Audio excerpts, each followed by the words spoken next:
The sky over Tau Ceti Station was a cacophony of color, a swirling aurora of synthetic gases and solar flares dancing across the void. To the untrained eye, it was breathtaking, a collision of science and beauty. To Mike Jansen, it was just another Tuesday. He leaned against the side of his battered maintenance drone, its hydraulics whirring softly as it vented excess heat.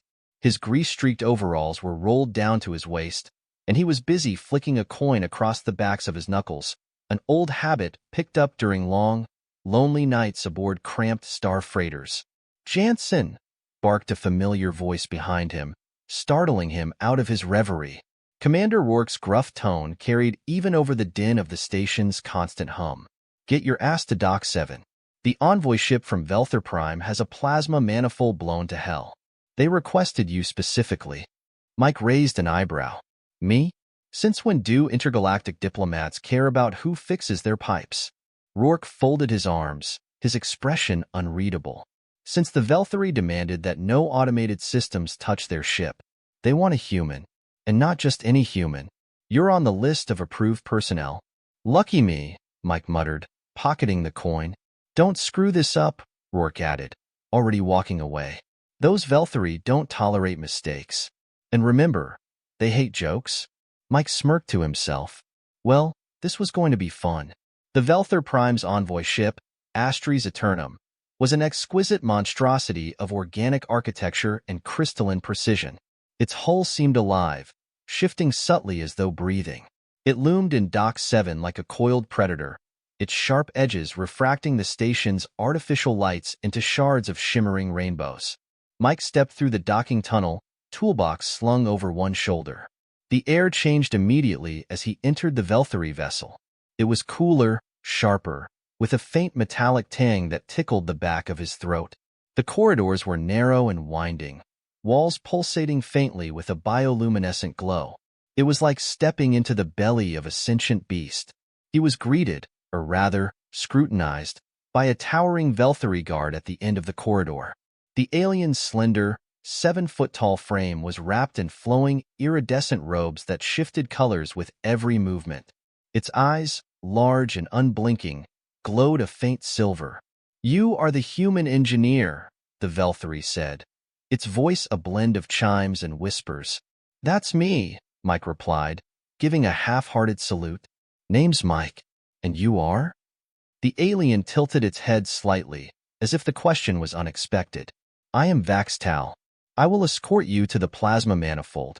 "Lead the way, Vaxtal," Mike said, resisting the urge to whistle as he followed. He could practically feel the Velthari's disapproval radiating in waves. The manifold room was a maze of glowing conduits and pulsing nodes. Standing in the center of it all was another Velthari, her back turned to him. She was shorter than Vaxtal, her posture rigid yet somehow graceful. Her robes were darker, almost black, with faint silver embroidery tracing intricate patterns along the fabric. When she turned to face him, Mike felt a strange, inexplicable tension settle in his chest. Her face was angular, symmetrical to an unsettling degree, her silver eyes piercing. A thin, almost imperceptible scar ran along her right cheekbone, a blemish that somehow made her more striking. She studied him with a cold intensity, as though dissecting him with her gaze. "You are the human," she said, her voice melodic but devoid of warmth. "And you're the boss, I take it?" Mike replied, forcing himself to meet her gaze. "I am Lysara, chief envoy of Velther Prime," she said. "And this," she gestured to the damaged manifold behind her, "is your task, completed efficiently and without error. The Velthari do not tolerate incompetence." "Got it," Mike said, dropping his toolbox with a thud. "No pressure." Lysara's eyes narrowed slightly, but she said nothing. Instead, she stepped back, folding her hands neatly in front of her. Her movements were measured, almost mechanical, as though every step had been calculated in advance. Mike knelt by the manifold, assessing the damage. Several of the plasma conduits were scorched, their organic casing charred and peeling. The circuitry was unlike anything he'd ever worked on. Partly biological, partly synthetic, and wholly alien. He let out a low whistle. "This is something," he muttered. Is there a problem? Lysara asked sharply. Nope. Just admiring the craftsmanship, Mike said. Although I gotta say, your tech doesn't make it easy on us mere mortals. Lysara tilted her head, the faintest flicker of confusion crossing her otherwise impassive face. Mere mortals? Humans, Mike clarified. You know, squishy little meatbags with a knack for screwing things up. That's us. For a moment, Lysara said nothing, her expression unreadable. Then, to Mike's surprise, she said, You speak strangely. Mike grinned. It's called a sense of humor. You should try it sometime. Humor serves no purpose, she replied flatly. It is an inefficient use of communication. Ouch, Mike said, Mock clutching his chest. You wound me, Chief Envoy.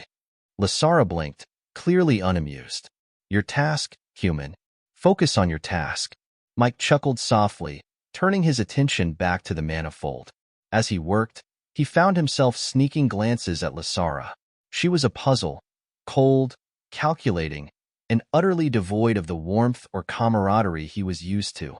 And yet, there was something about her that intrigued him, a faint undercurrent of, what? Sadness? Loneliness? He couldn't quite put his finger on it. Hours passed as Mike worked, the room filled with the hum of tools and the occasional hiss of plasma conduits being resealed. Lysara remained a silent observer, her presence both unnerving and oddly comforting. She never spoke unless spoken to, her gaze unflinching as she watched him. So, Mike said finally, breaking the silence, is this what you do all day? Stand around looking intimidating? Lysara raised an eyebrow. My duties are far more complex than you could comprehend. Try me, Mike said, flashing her a lopsided grin. She hesitated, as though deciding whether or not to indulge him. As Chief Envoy, I am responsible for maintaining diplomatic relations between Velther Prime and other civilizations. My decisions affect the lives of millions. Sounds heavy, Mike said. Don't you ever, I don't know, take a break? Breaks are a human concept, she replied. Velthari do not require rest or recreation. Let me guess, Mike said. You don't laugh either. Laughter is irrelevant, she said, her tone dismissive. Man, you guys are missing out, Mike said, shaking his head. Sometimes, laughter's the only thing that keeps us going. Lysara tilted her head again, her expression unreadable. Explain. Mike paused, caught off guard by the question. Well, life's hard, and sometimes it feels like everything's falling apart. But if you can laugh, if you can find something, anything, to smile about, it makes it a little easier to keep moving forward. You know? Lysara was silent for a long moment, her silver eyes locked onto his. That is illogical. Maybe, Mike said, shrugging, but it works. For the first time, Lysara looked away, her gaze distant. Fascinating. By the time Mike finished the repairs, he was exhausted but satisfied. The manifold hummed softly, its conduits glowing with renewed energy. All fixed, he said, wiping his hands on a rag. You're good to go. Lysara stepped forward, inspecting his work with meticulous precision. Adequate, she said finally, though there was a faint note of approval in her voice. High praise, Mike said, smirking. She turned to him, her expression as unreadable as ever. You have fulfilled your purpose, human. You may leave. Mike hesitated. You know, you're not as scary as you look. Lysara blinked, clearly unsure how to respond. Mike chuckled, slinging his toolbox over his shoulder. See you around, Chief Envoy. As he walked away, he could feel her gaze lingering on him, and for the briefest of moments, he thought he saw something flicker in her silver eyes. Curiosity, perhaps, or maybe something more. Unbeknownst to Mike, Lysara watched him until he disappeared from view. She touched her cheek, where the faintest hint of a smile threatened to form. Fascinating, she murmured to herself, and in the depths of the Astries Eternum, something stirred, something that had lain dormant for far too long. The Astries Eternum drifted silently in the void, its repairs complete, yet its crew stirred with unease. Diplomacy with the lesser species was an inconvenience, a necessary evil to secure resources and alliances. Yet tonight, Among the halls of crystalline perfection, there was an anomaly. Lysara, the cold and calculating chief envoy, was standing in her private chamber, replaying her interaction with the human engineer in her mind, a curious sensation tugging at her. The room was a testament to Velthari efficiency, sleek, minimalist, and devoid of unnecessary adornments. A single crystalline console floated in the center, glowing faintly with a bioluminescent pulse. Lysara paced in front of it, her long robes whispering against the floor. The human's words echoed in her mind. Sometimes, laughter's the only thing that keeps us going. Laughter, a concept she had dismissed countless times before. Irrelevant, inefficient. Yet, his tone carried an unmistakable conviction. And the way his lips curled into that strange, asymmetrical grin, it had been unlike anything she had encountered in her dealings with other species. There had been no malice, no calculation, only warmth. "Explain this, Vaxtal," she commanded. The towering figure of her lieutenant shimmered into existence before her, his holographic projection precise and sharp. "Chief Envoy?" "The human, Mike Jansen. His behavior. Explain it." Vaxtal tilted his head, his silvery gaze unblinking. Behavior? His actions were within the expected parameters for a human. Crude, irreverent, and overly informal. "They are a primitive species, Envoy Lysara." "And yet," she murmured, more to herself than to him, "there was something." She turned away, her hands clasped tightly behind her back. He spoke of laughter, of emotion. Vaxtal's projection flickered slightly as he adjusted his stance. It is not uncommon for humans to prioritize emotional expression. Their kind thrives on inefficiencies. Inefficiencies.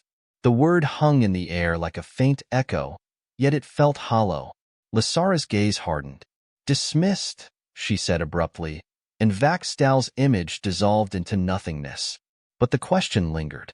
Meanwhile, back on Tau Ceti Station, Mike was nursing a mug of synth coffee in the dimly lit corner of the station's cantina. The place was a haven for weary engineers, freighter pilots, and station workers, its atmosphere thick with the scent of cheap alcohol and recycled air. The faint hum of conversation filled the room, punctuated by bursts of laughter and the occasional clatter of glass. Mike stared at his reflection in the murky liquid, his mind replaying the events aboard the Velthari ship. Something about Lysara had unsettled him, not in a bad way, but in a way he couldn't quite articulate.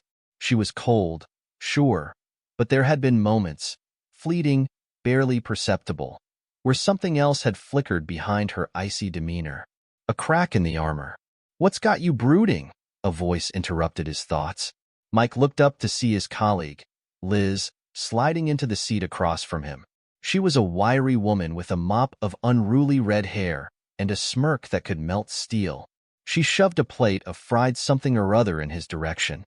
"You look like someone stole your wrench." "Just thinking," Mike said, taking a sip of his coffee. "That's a dangerous pastime for you," Liz quipped, popping a piece of fried whatever into her mouth. "So, what's up? Another plasma conduit blowout? Or did you finally piss off Rourke enough to get canned?" Mike chuckled. "Neither. Just had a weird job today. Velthari envoy ship." Liz raised an eyebrow. "Those tall, shiny stick-in-the-muds? What did they want with you?" "Repairs," Mike said, leaning back in his chair. Their chief envoy was overseeing the whole thing. Real piece of work. Cold as a glacier. "Sounds like every Velthari I've ever heard of," Liz said. "What's the big deal?" "I don't know," Mike admitted, running a hand through his hair. "There was just something about her. Like she wasn't as heartless as she wanted me to think." Liz snorted. "You're overthinking it. Velthari don't do emotions. It's all logic and diplomacy with them. If you're hoping for a softer side, you're gonna be disappointed." "Maybe," Mike said, though he wasn't convinced. There had been something there. He could feel it. Back aboard the Astres Eternum, Lysara stood before the ship's central nexus, her hands hovering over a series of floating glyphs. The nexus was the beating heart of the ship, a semi-sentient core that monitored every system aboard. Its voice, a soothing monotone, filled the chamber. "Chief Envoy Lysara," the nexus intoned. You appear troubled. How may I assist? Lysara hesitated. It was unlike her to consult the Nexus for anything beyond technical matters. But this was different. Analyze the human concept of humor, she said finally. There was a brief pause as the Nexus processed her request. Humor is a complex phenomenon primarily observed in human behavior. It often involves incongruity, surprise, or absurdity, eliciting a physiological response known as laughter. Its purpose is not strictly utilitarian but serves as a social bonding mechanism and a means of coping with stress or adversity. Inefficient, Lysara said, though her tone lacked conviction. Efficiency is not the sole metric of value, the Nexus replied. Human civilizations have thrived, in part, due to their capacity for emotional expression. Humor, in particular, fosters resilience and camaraderie. Lysara frowned. Camaraderie. Resilience. She repeated the words as though tasting them for the first time. The human spoke of these things. Perhaps the human's perspective has merit, the Nexus suggested. The thought unsettled her. For as long as she could remember, the Velthari had prided themselves on their logical superiority. Emotion was seen as a weakness, a relic of lesser species. And yet, there was a strange allure to the human's words, to the easy way he had smiled despite the chaos around him. Curious, she murmured. The next day, Mike was back at Dock 7, overseeing the final diagnostic scans on a cargo freighter. He was elbow-deep in a junction box when a shadow fell over him. He turned to see Lysara standing there, her expression as inscrutable as ever. Well, if it isn't the chief envoy, he said, straightening up. What brings you to this corner of the galaxy? I wish to observe, she said simply. Observe what? Mike asked, wiping his hands on a rack. You, she replied, as if it were the most obvious thing in the world. Mike blinked. Me? You spoke of laughter, she said. Of humor. I wish to understand. For a moment, Mike wasn't sure if she was joking. Then he realized she probably didn't know how to joke. All right, he said, grinning. Stick around, Chief Envoy. I'll teach you everything you need to know. And for the first time, he thought he saw a flicker of uncertainty cross her face. Or maybe hope. As Lysara watched Mike work, the faintest trace of a smile tugged at her lips, unbidden and unfamiliar. Something was stirring within her, a quiet rebellion against everything she had been taught. And as she listened to the human's easy banter, she wondered if perhaps, just perhaps, there was something to be learned from the inefficiencies of his kind. The docking bay of Tau Ceti Station was alive with the usual chaos of interstellar activity. Cargo being unloaded, repair crews scrambling, and the faint hiss of pressurized atmospheres equalizing. Amid the cacophony, Mike found himself with an unlikely companion, Lysara, chief envoy of Velthar Prime, who was observing him with the same intensity one might reserve for a volatile chemical reaction. She was standing perfectly still, her dark, iridescent robes giving her an almost spectral presence among the grease-streaked workers and battered cargo freighters. Mike could feel her gaze on him as he adjusted the alignment of a freighter's lateral thrusters. Are you just going to stand there and watch me work all day? Mike asked, glancing at her over his shoulder. That was my stated intention, Lysara replied without a hint of irony. Well, you're making me nervous, Mike said, smirking as he tightened a bolt. You Velthari don't exactly give off the easygoing coworker vibe. Lysara tilted her head slightly, her silver eyes narrowing in what might have been curiosity or judgment. You continue to use humor in an attempt to disarm me. Why? Mike chuckled, setting down his wrench. It's not about disarming you, Chief.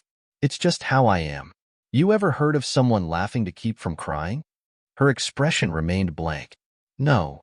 Didn't think so, Mike muttered, wiping his hands on his already filthy overalls. Look, life's messy. Things go wrong. People screw up. If you can't laugh about it, you'll go crazy. Velthari do not screw up, as you put it, Lysara said, her tone sharp. Our society is built on precision and order.